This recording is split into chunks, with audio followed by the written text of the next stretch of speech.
ಈಗ ಅದರ ಪ್ರಕಾರವಾಗಿ ನನ್ನ ಲೆಕ್ಕ ಇನ್ನೂ ಅಮಾವಾಸ್ಯೆವರೆಗೆ ಇರ್ತಾರೆ. ಅಮಾವಾಸ್ಯೆ ನಂತರ ಮತ್ತು ಬೇರೆ ಭಾಗದಲ್ಲಿ ಹೋಗ್ತದೆ.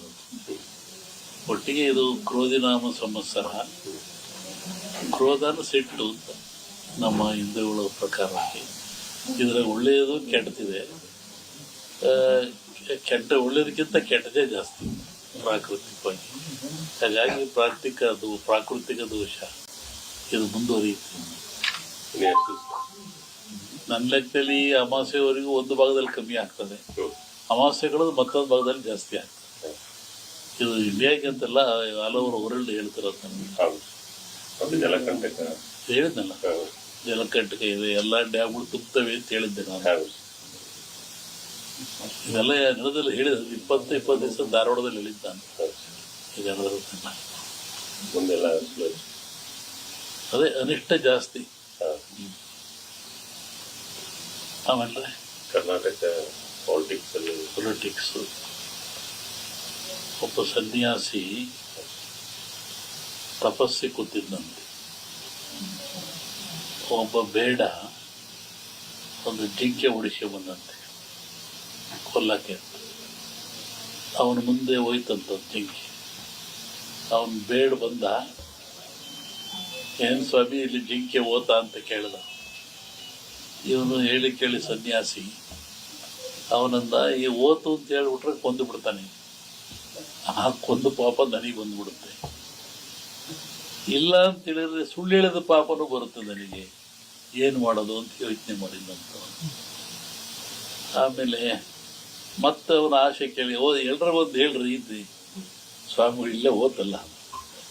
ಅದಕ್ಕೆ ಅವನು ಸನ್ಯಾಸಿ ಹೇಳಿದಂತೆ, ಯಾವುದು ನೋಡ್ತು ಅದಕ್ಕೆ ಮಾತಾಡಕ್ಕೆ ಬರಲ್ಲ, ಯಾವುದು ಮಾತಾಡ್ತು ಅದು ನೋಡಲಿಲ್ಲ, ಏನು ಮಾಡಪ್ಪ ನಾನು.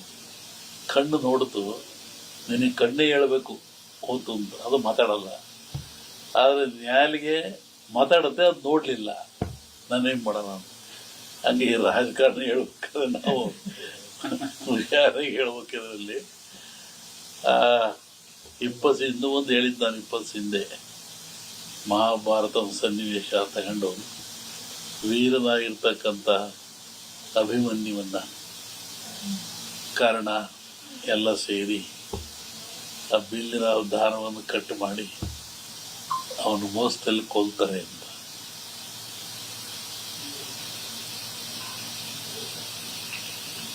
ಆಮೇಲೆ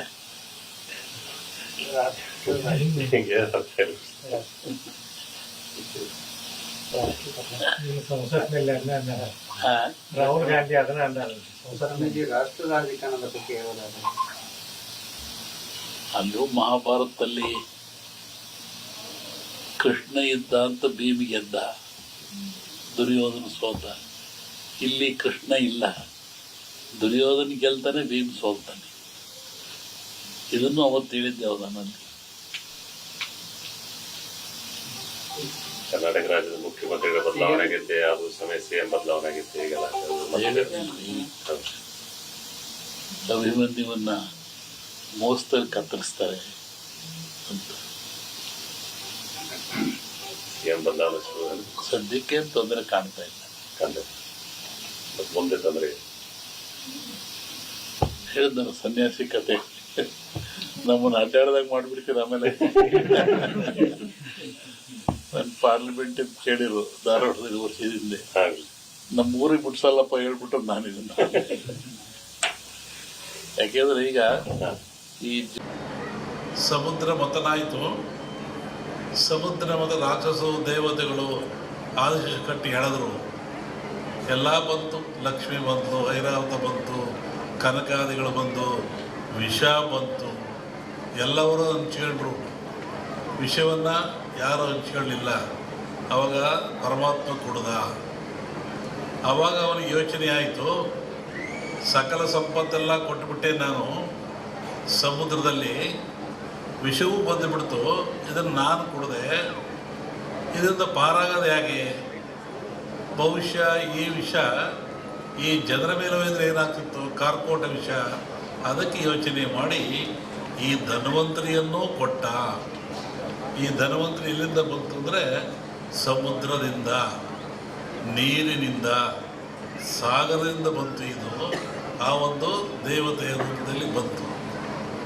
ನಮ್ಮಲ್ಲಿ ಕೇಳಲಿಕ್ಕೆ ಬುರುಳಿ, ಕಾಮತ್ತು ಎಲ್ಲ ಬಂದಿದ್ದರು ಈ ವಿಚಾರವಾಗಿ. ಕೆಲವು ಸೂಚನೆಗಳನ್ನು ಹೇಳಿದ್ವಿ ನಾವು. ನೀವು ಯಾಗ ಮಾಡುವಂಥ ಜಾಗದಲ್ಲಿ ವೃಕ್ಷ ಇರಬೇಕು, ಅಲ್ಲಿ ಒಂದು ಹುತ್ತ ಇರಬೇಕು, ಅಲ್ಲಿ ಒಂದು ಎಕ್ಕದ ಗಿಡ ಇರಬೇಕು,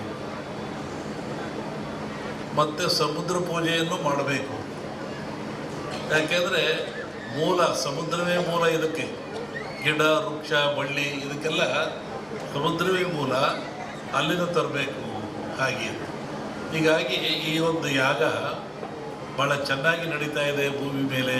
ಅದರಲ್ಲೂ ಈ ಕರಾವಳಿ ನಡೆದಿದ್ರೆ ಅತ್ಯಂತ ಮನುಕುಲಕ್ಕೆ ಆದರ್ಶವಾಗಿರ್ತಕ್ಕಂಥದ್ದು, ಪ್ರಾಯಶ್ಯವಾಗಿರ್ತಕ್ಕಂಥದ್ದು, ದೀರ್ಘಾಯುಷ್ಯದ ಗುಟ್ಟನ್ನು ನಮ್ಮವರು ಕೊಟ್ಟಿದ್ದಾರೆ. ಪ್ರಕೃತಿಯ ಗುಟ್ಟನ್ನು ಭೇದಿಸ್ತಕ್ಕಂಥ ಅಟ್ಟ ಇನ್ನೇನು ಇಲ್ಲ. ಪ್ರಕೃತಿ ಎಲ್ಲ ಕೊಟ್ಟುಬಿಟ್ಟಿದೆ. ಅದರ ಗುಟ್ಟನ್ನು ಭೇದಿಸಿ ಮನುಷ್ಯ ಉಪಯೋಗ ಪಡಿತಕ್ಕಂಥದ್ದು, ಆರೋಗ್ಯವಂತನಾಗ್ತಕ್ಕಂಥದ್ದು. ಹೋಮಗಳಂದರೆ ಏನು? ಹೋಮವನ್ನು ಯಾತಕ್ಕೋಸ್ಕರ ಮಾಡ್ತಾರೆ? ಅದರ ಉದ್ದೇಶ ಏನು? ಒಂದು ಕಲ್ಪನೆ ಆಧ್ಯಾತ್ಮಿಕ ಚಿಂತನೆ, ಮತ್ತೊಂದು ಕಲ್ಪನೆ ವೈಜ್ಞಾನಿಕ. ಭಗವಂತನ ಪ್ರೇರಣೆಯಂತೆ ಮಾನವ ಹುಟ್ಟಿದ. ಈ ಮಾನವ ರಕ್ಷಣೆ ಯಾರದು? ತಂದೆ ಕೆಲಸ ಏನು? ತಾಯಿ ಕೆಲಸ ಏನು?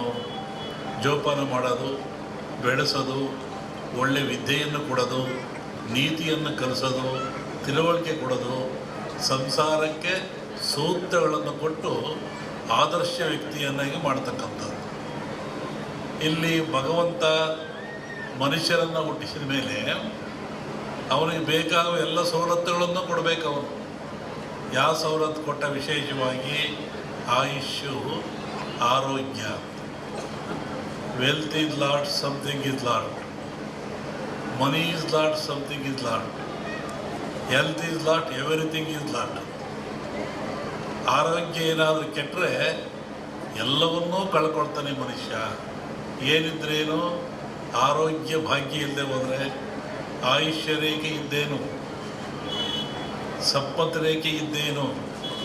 ಆರೋಗ್ಯ ಇಲ್ಲದವ್ರು ಏನು ಮಾಡ್ತಾನೆ? ಏನೂ ಮಾಡೋಕ್ಕಾಗಲ್ಲ. ಹಾಗಾಗಿ ಭಗವಂತನ ಪ್ರೇರಣೆ ಇಂತಹ ಗಿಡಮೂಲಿಕೆಗಳನ್ನು ಮನುಷ್ಯನಿಗೆ ವರವಾಗಿ ಕೊಟ್ಟ. ಇದನ್ನು ತಿಂದು ನೀನು ಉಪಯೋಗ ಮಾಡಿಕೊಂಡು ಸದೃಢವಾಗಿ ಬಾಳು, ಆರೋಗ್ಯವಂತನಾಗಿ ಬಾಳು, ಭೂಮಿಯ ಮೇಲೆ ಸದಾಕಾಲ ಎಂದು ಒಳ್ಳೆಯದನ್ನು ಮಾಡು ಅಂತೇಳಿ ಇಂತಹ ಗಿಡಮೂಲಿಕೆಗಳನ್ನು ಕೊಟ್ಟ ಭಗವಂತ.